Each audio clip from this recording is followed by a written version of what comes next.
नमस्कार किसान साथियों अभी हाल फिलहाल में लहसुन की फसल में जो बीमारी देखने को मिल रही है, जिसमें क्या हो रहा है कि पौधे ऊपर से अचानक से मुरझा रहे हैं। जिस पौधों में कंद बनने लग गए हैं, अच्छी ग्रोथ चल रही थी, वो पौधे भी अचानक से मुरझाने लगे हैं और कंद का विकास रुक गया है। जो जड़ें हैं वो सड़ने लग गई हैं, गलने लग गई है और जहाँ से पौधे की जड़ें निकलती है वहाँ पे बारीक से छिद्र बने हुए हैं। उन छिद्रों को खुचरने पर उसमें अंदर सफेद कीड़े देखने को मिल रहे हैं।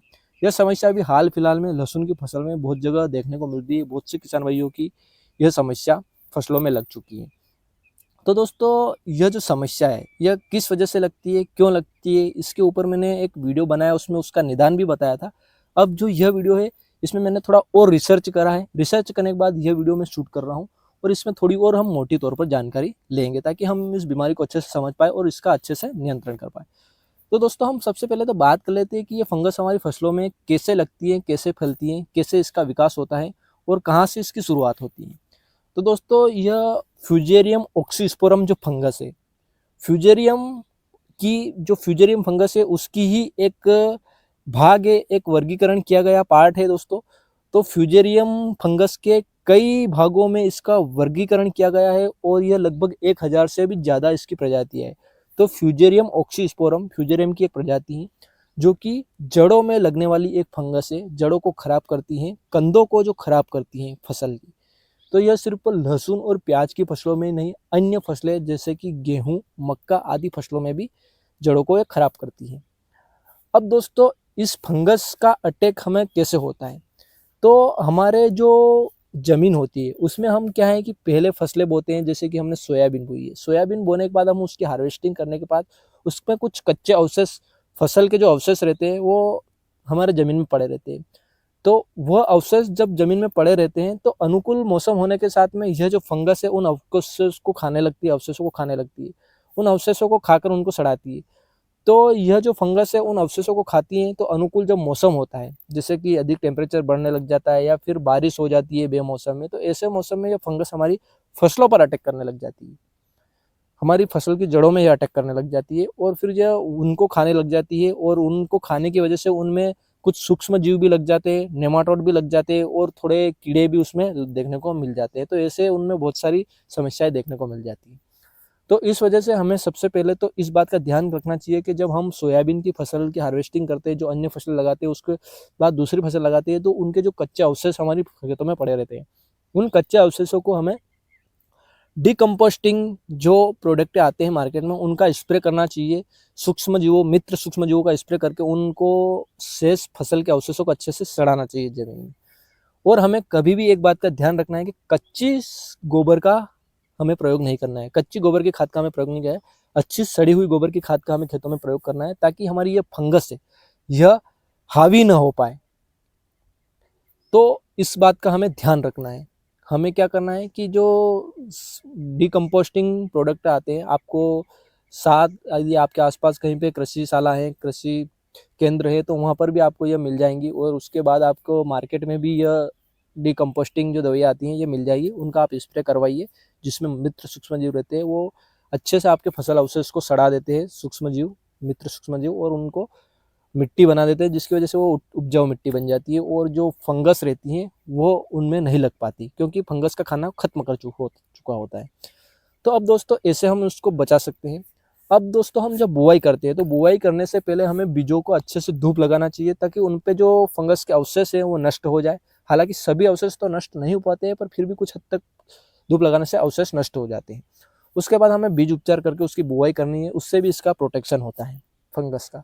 अब ये तो हो गई हमारी बीज उपचार करने की, बुआई तक की बात। अब हम जब दूसरी के बाद तीसरी सिंचाई हमारी करने की बारी आती है, तब हमारी फसल लगभग अंकुरित हो चुकी होती है और थोड़े से पौधे बड़े हो चुके होते हैं।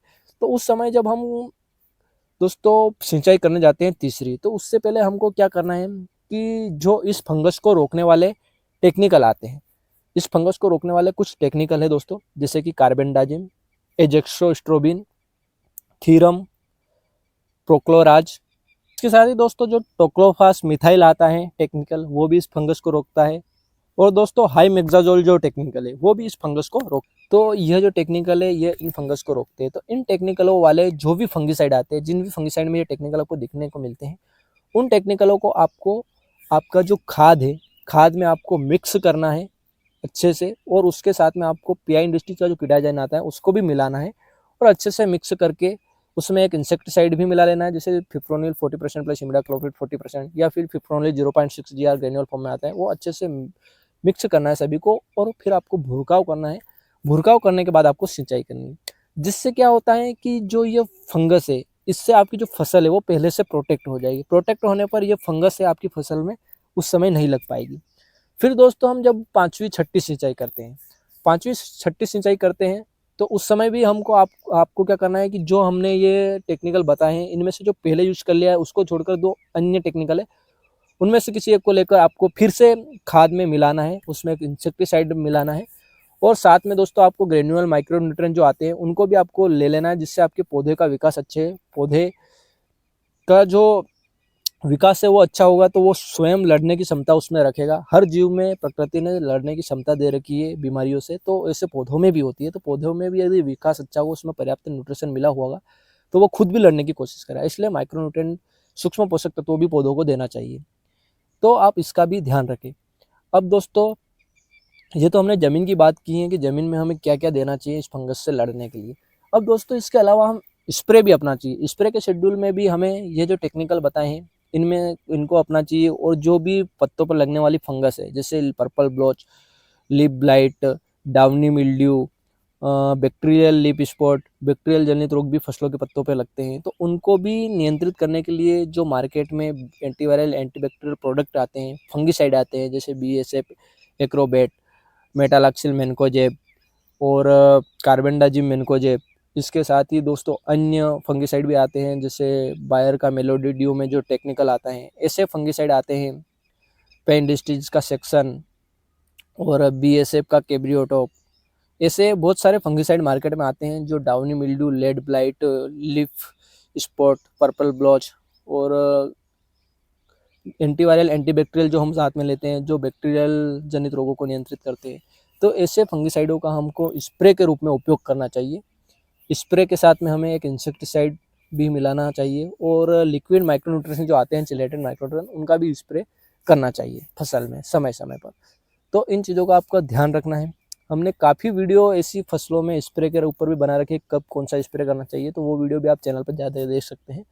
तो दोस्तों हमने इस वीडियो में आपको बताया, इस फंगस को रोकने के उपाय भी बताए हैं, पहले से फसल को प्रोटेक्ट करने के, और ये फंगस किस वजह से फैलती हैं उस समस्या का भी समाधान आप पहले से कर सकते हैं। तो यदि आप शुरुआत से ऐसा ध्यान रखते हैं तो इस फंगस को आप काफ़ी हद तक रोक सकते हैं।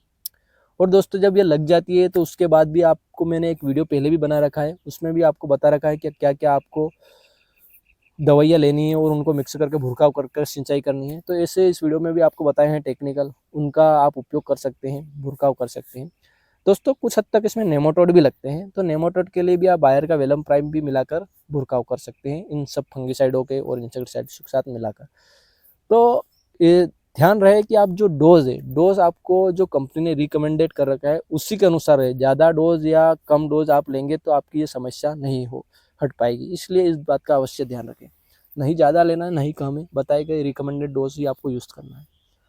अब दोस्तों इससे क्या है कि आपकी फसल प्रोटेक्ट हो जाएगी और आपको उत्पादन अच्छा मिलेगा। वीडियो में हमने जानकारी रिसर्च के तौर पर दी है, थोड़ी रिसर्च करने के बाद में। तो वीडियो में जानकारी अगर आपको अच्छी लगी हो तो लाइक कर दीजिएगा, और भी किसान भाइयों को शेयर कर दीजिएगा। चैनल पर पहली बार है तो सब्सक्राइब करके बेल आइकन को प्रेस कर दीजिएगा। फिर से नई वीडियो में मिलेंगे दोस्तों, नई जानकारी के साथ। जय जवान, जय किसान, जय हिंद, जय भारत।